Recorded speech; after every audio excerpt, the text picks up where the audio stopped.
Então, turma, dando aí continuidade ao estudo das plantas do reino vegetal, do reino plantae. E aí no nosso capítulo 20 nós estaremos aí falando sobre estruturas dos vegetais, que seriam aí as flores, os frutos e as sementes. Este capítulo é dedicado à reprodução das plantas. Quando falamos em flor, fruto e semente, estamos nos referindo a estruturas relacionadas à reprodução dos vegetais. Além disso, em termos evolutivos, é provável que a flor tenha surgido na Terra a partir do desenvolvimento de uma folha. A planta, como todo ser vivo, não para de evoluir.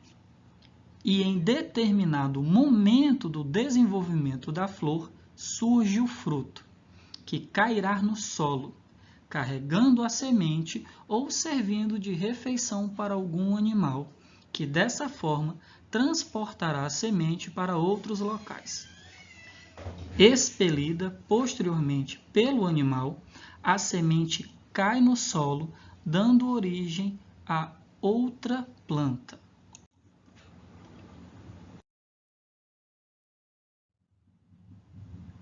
Então, turma, vamos agora aí começar falando pela flor.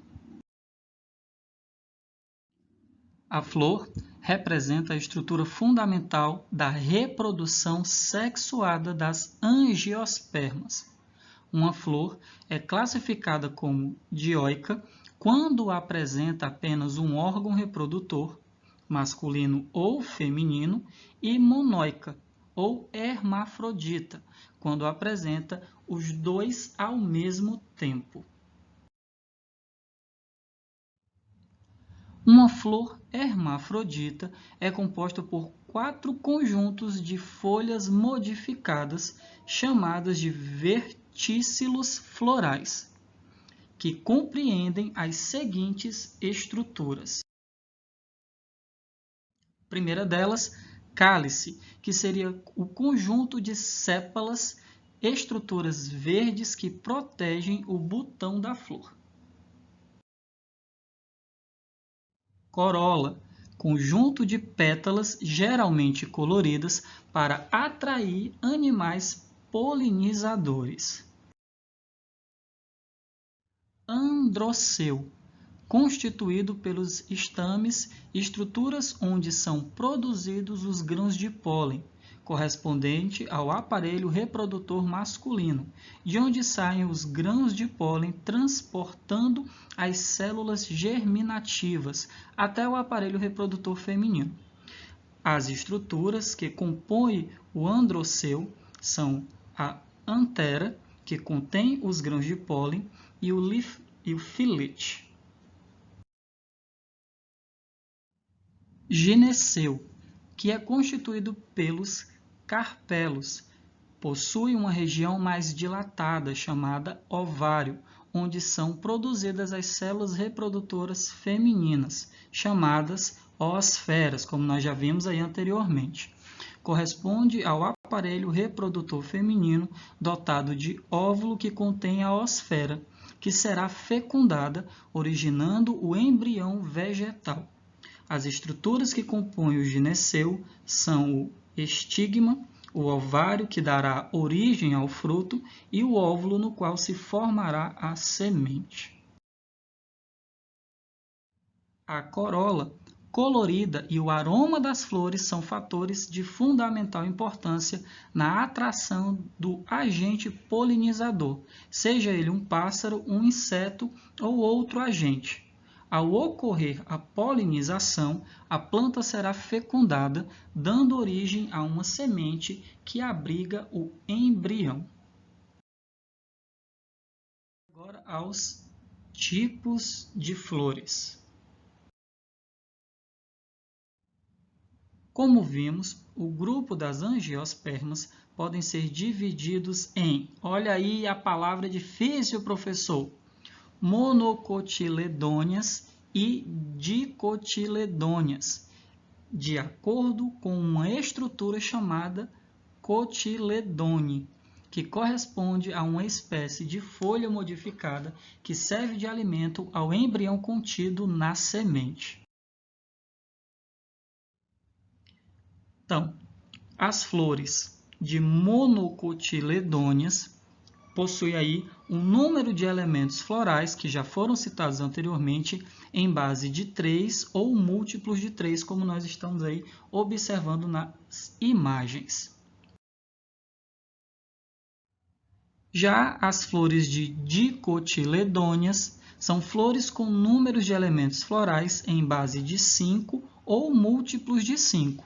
Porém, pode ocorrer, mas de forma rara, aquelas com base de 2 ou 4.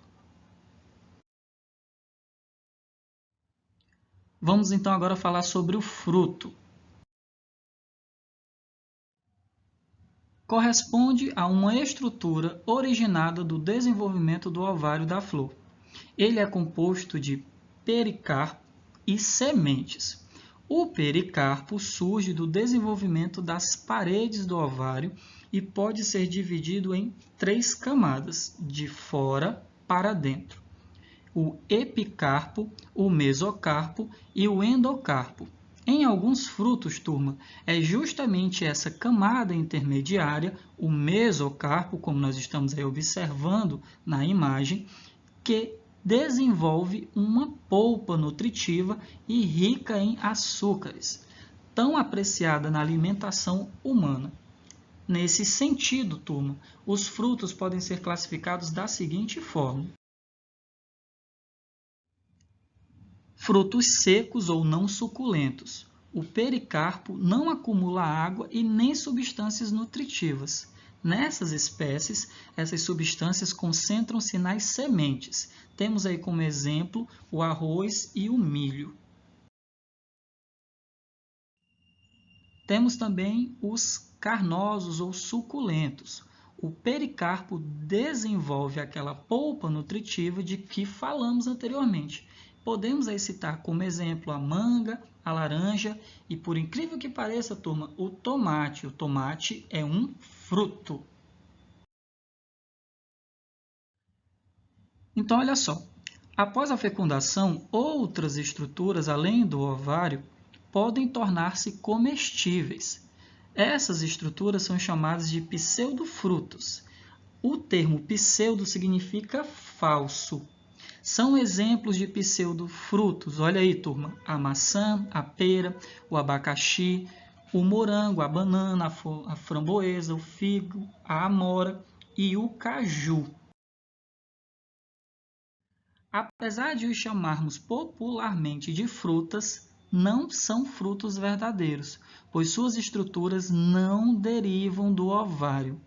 Por exemplo, aquela polpa adocicada do caju não é um fruto, mas uma estrutura que deriva do pêndulo floral. O fruto mesmo é a castanha.